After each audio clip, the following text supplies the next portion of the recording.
Hello നമസ്കാരം. നമ്മുടെ നിതിൻ ഗഡ്കരി 3 ലക്ഷം രൂപയുടെ പ്രോജക്റ്റ് 3 ലക്ഷം രൂപയുടെ ഇൻഫ്രാസ്ട്രക്ചർ ഡെവലപ്മെന്റ് കേരളത്തിന് വേണ്ടിയിട്ട് കൊടുത്തിട്ടുണ്ട്. അത് ഭയങ്കരധികം അപ്രീഷിയേറ്റ് ചെയ്യേണ്ട കാര്യമാണ്. എനിക്ക് പേഴ്സണലി കുറച്ച് താല്പര്യമുള്ള 1-2 പൊളിറ്റീഷ്യനിൽ ഒരാളാണ് നിതിൻ ഗഡ്കരി. അപ്പം നിങ്ങൾ വിചാരിക്കും ഞാൻ BJP-കാരനാണ്. അല്ല, എനിക്ക് നമ്മുടെ ശശി തരൂരിനെയും ഇഷ്ടമാണ്. അപ്പോൾ നിങ്ങൾ വിചാരിക്കും ഞാൻ കോൺഗ്രസ്സുകാരനാണ്. അല്ല, കമ്മ്യൂണിസ്റ്റ് ചിന്താഗതികളാണ് എന്നിൽ ഒഴുകിക്കൊണ്ടിരിക്കുന്നത്. അപ്പോൾ നിതിൻ ഗഡ്കരി ഈ പറഞ്ഞ പ്രസംഗത്തിൽ 3 ലക്ഷം രൂപയുടെ ഇൻഫ്രാസ്ട്രക്ചർ ഡെവലപ്മെന്റിൽ നിതിൻ ഗഡ്കരി അവസാനം പറഞ്ഞ കുറച്ച് കാര്യങ്ങളുണ്ട് കേരളത്തിനെ പറ്റി. അപ്പം അത് നമുക്കൊന്ന് നോക്കാം. അതിൽ നമ്മുടെ കേരളം എത്രത്തോളം ബിസിനസ് ചെയ്യുന്നുണ്ട്, ഇങ്ങനെയുള്ള കാര്യങ്ങൾ നമുക്കൊന്ന് പരിശോധിക്കാം. ആദ്യം നമുക്ക് നിതിൻ ഗഡ്കരി പറഞ്ഞ ഒരു കാര്യമാണ് റബ്ബർ ആൻഡ് സ്പൈസസ്. സ്പൈസസിനെ പറ്റി ഇതിനു മുമ്പേ ഞാൻ വീഡിയോ ഇട്ടിട്ടുണ്ട്. എങ്ങനെയാണ് സ്പൈസസ് ഏറ്റവും കൂടുതൽ ആരാണ് ഇന്ത്യയിൽ കച്ചവടം നടത്തുന്നതെന്നൊക്കെ ഇതിനു മുമ്പ് നമ്മൾ സംസാരിച്ചിട്ടുണ്ട്. അത് നോർത്ത് ഇന്ത്യക്കാരാണ്, നമ്മൾ മലയാളികളല്ല. അപ്പോൾ എക്സ്പോർട്ട് ചെയ്യുന്നത് കേട്ടോ, പുറത്തേക്ക് വിദേശത്തേക്ക് എക്സ്പോർട്ട് ചെയ്യുന്നു. അപ്പോൾ ഇനി ഞാൻ ജസ്റ്റ് നമ്മൾ ഈ ഗൂഗിളൊന്ന് ഓപ്പൺ ചെയ്തിട്ട് ഗൂഗിളിൽ നമുക്ക് റബ്ബർ ഡീലർ നോക്കാം. ഇനി ഇന്ത്യ നോക്കാം കേട്ടോ, കാരണം വേറൊരു കൺട്രിയിൽ നിന്ന് ഒരാൾ നോക്കുമ്പോൾ ഒരിക്കലും കേരള എന്ന് സെർച്ച് ചെയ്യില്ല, കേരള ആർക്കും അറിയത്തില്ല. അപ്പം നമുക്ക് ഫസ്റ്റ് കേട്ടിരിക്കുന്നത് ജോസഫ് റബ്ബർ ഇന്ത്യ ലിമിറ്റഡ് ആണ്. കൊള്ളാം, അത് ഇരുമേലിക്കാരൻ്റെ ആണ്. രണ്ടാമത് വന്നിരിക്കുന്നത് റബ്ബർ ട്രേഡ് സെൻറ്റർ, അത് വന്നിരിക്കുന്നത് മുംബൈ മഹാരാഷ്ട്രയാണ്.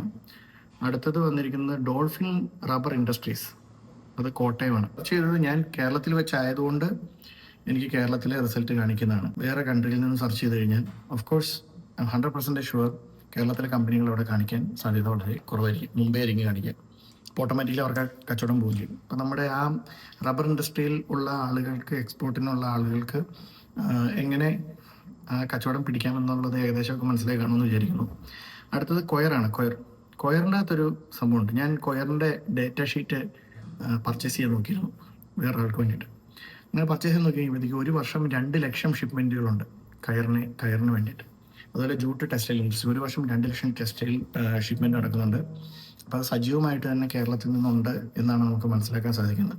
പിന്നെ നിതിൻ ഗഡ്കരി പറഞ്ഞിരിക്കുന്ന പരിപാടിയാണ് tourism potential, highly developed tourism potential. അതും നമുക്ക് റിയലി അപ്രീഷിയേറ്റബിൾ ആയിട്ടുള്ള കാര്യമാണ്. അത് കേരളത്തിൽ ഒരുപാട് വരേണ്ട കാര്യമാണ്, കേരളത്തിൽ ഓൾറെഡി ഉണ്ട്. പക്ഷേ എന്നിരുന്നാൽ പോലും കേരളം അത്ര ഫേമസ് ഒന്നും അല്ല. നമ്മൾ വിചാരിക്കുന്നത് പോലെ അത്ര പോപ്പുലർ അല്ല കേരളം. പല രാജ്യക്കാർക്കും കേരളം അറിയില്ല. പല രാജ്യത്തിനകത്ത് കേരളം എന്നൊക്കെ പറഞ്ഞാൽ എന്താണെന്ന് മനസ്സിലാവില്ല. ഇന്ത്യ എന്ന് പറഞ്ഞാൽ ഇന്ത്യയിൽ മൊത്തത്തിൽ കിടക്കുന്ന ഒരു നെഗറ്റീവ് ഇംപ്രഷൻ ഉണ്ട്, അത് കേരളത്തെയും അഫക്റ്റ് ചെയ്യുന്നുണ്ട്. അപ്പം കേരളം ഈ സെപ്പറേറ്റ് ആണെന്ന് പറഞ്ഞിട്ട് ഒരുപാട് അഡ്വർടൈസ്മെൻറ്റ് നമ്മൾ തന്നെ ഏറ്റെടുത്ത് നടത്തേണ്ടി വരും. നമ്മൾ തന്നെ നമ്മുടെ സോഷ്യൽ മീഡിയ കൂടെ ഒക്കെ ഇഷ്ടംപോലെ ഇട്ടിട്ട് ഒക്കെ വിദേശികളെ കാണിക്കേണ്ടി വരും. അപ്പം അത് നല്ലൊരു പൊട്ടൻഷ്യലാണ്. അടുത്തതായിട്ട് നിതിൻ ഗഡ്കരി പറഞ്ഞിരിക്കുന്നതാണ് ആയുർവേദം, യോഗ, ആയുർവേദ തെറാപ്പി. ഞാൻ ഇതൊന്ന് ഗൂഗിളിൽ സെർച്ച് ചെയ്ത് നോക്കി. ഇപ്പോൾ നമ്മുടെ ഇവിടുന്ന് സെർച്ച് ചെയ്യുമ്പോൾ നമ്മുടെ കേരളം തന്നെ കാണിക്കും. അത് വിദേശ രാജ്യങ്ങളിൽ ഇരിക്കുന്ന ഒരു ഇന്ത്യ ഒന്ന് ബേസ് ചെയ്ത് സെർച്ച് ചെയ്ത് നോക്കണം കേട്ടോ. അതും നമ്മുടെ കേരളത്തിലല്ല ഇതിൻ്റെയൊക്കെ നല്ല ഹോസ്പിറ്റൽ കാണിക്കുന്നത്, മറ്റു പല സംസ്ഥാനങ്ങളിലുമാണ്. അപ്പോൾ ഞാൻ പറഞ്ഞതിൻ്റെ ഒരു ഏകദേശം അർത്ഥം നിങ്ങൾക്ക് മനസ്സിലായിട്ടുണ്ടെന്ന് വിചാരിക്കുന്നു.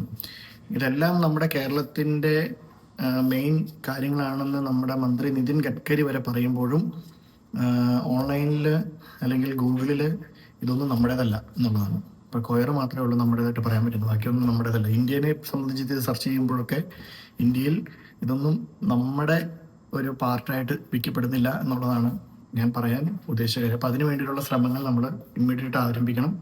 കേരളത്തിന് ഭയങ്കരധികം പൊട്ടൻഷ്യലുള്ള സ്ഥലമാണ് കേരളം, വളരെയധികം പൊട്ടൻഷ്യൽ കേരളം. അത് മറ്റു പല സ്ഥലങ്ങളിൽ പോയി കാണുമ്പോൾ നമുക്ക് മനസ്സിലാവും ഭയങ്കര പൊട്ടൻഷ്യലുള്ള സ്ഥലമാണെന്ന്. പക്ഷേ ഇതൊക്കെ ആദ്യമേ മനസ്സിലാക്കി വെച്ച്, നമ്മളൊക്കെ ജോലിയുടെ പുറകെ പോയിക്കൊണ്ടിരുന്നപ്പോൾ ഇതൊക്കെ ആദ്യമേ മനസ്സിലാക്കി വെച്ചവർ വേണ്ട രീതിയിൽ അതിനെ കൈകാര്യം ചെയ്ത് ഇപ്പോൾ ആ ബിസിനസ്സുകൾ കേരളത്തിൻ്റെ പ്രോഡക്റ്റുകൾ മേടിച്ച് നല്ല രീതിയിൽ ബിസിനസ് ചെയ്യുന്നു. അതാണ് സത്യം. അപ്പോൾ നമ്മൾ ഇനിയെങ്കിലും ഈ ജോലി എന്ന് പറഞ്ഞാൽ കൊച്ചു പഠിച്ചുകൊണ്ടിരിക്കുമ്പോൾ തൊട്ട് മോനെ പഠിച്ച് ജോലി മേടിക്കണം എന്ന് പറഞ്ഞ് അവൻ്റെ ബ്രെയിൻ്റെ ഉള്ളിൽ ജോലിയും പെൺകുട്ടികളുടെ ബ്രെയിൻ്റെ ഉള്ളിൽ കല്യാണവും ഇട്ട് കൊടുക്കും. മോളെ കല്യാണം കഴിക്കണം, നിന്നെ കെട്ടിച്ചുവിടണം എന്ന് പറയുന്ന പോലെ തന്നെ ആൺകുട്ടികളുടെ മനസ്സിലും ഇപ്പോൾ പെൺകുട്ടികളുടെ മനസ്സിലും അതെ, ജോലി മേടിക്കണം എന്നുള്ള ആ സാധനം ഇങ്ങനെ ഇട്ടിട്ട് കൊടുക്കും. കാരണം അവർ നാച്ചുറലി എന്ത് സംഭവിക്കും, അവർ ജോലിയുടെ പുറകെ പോകും. എവിടെയാണ് ഈ ജോലി കൊടുക്കുന്ന ആളുകൾ ആരായിരിക്കും? ഓഫ് കോഴ്സ് മലയാളികൾ വളരെ കുറച്ച് ആളുകൾ ഉണ്ടാവുള്ളൂ, ബാക്കിയെല്ലാം മറ്റ് സ്ഥലക്കാരായിരിക്കും. അപ്പോൾ ഞാൻ പറഞ്ഞു തന്ന ഇത്രേ ഉള്ളൂ. ഈ നിതിൻ ഗഡ്കരി പറഞ്ഞ ഇത്രയും കാര്യങ്ങൾ, ഇതിലൊരുപാട് പൊട്ടൻഷ്യൽ ഇനിയും കാര്യങ്ങളുണ്ട്. എന്നാൽ ഇത്രയും കാര്യങ്ങൾ, അതിൽ ബിസിനസ് ഓപ്പർച്യൂണിറ്റികളുണ്ട്.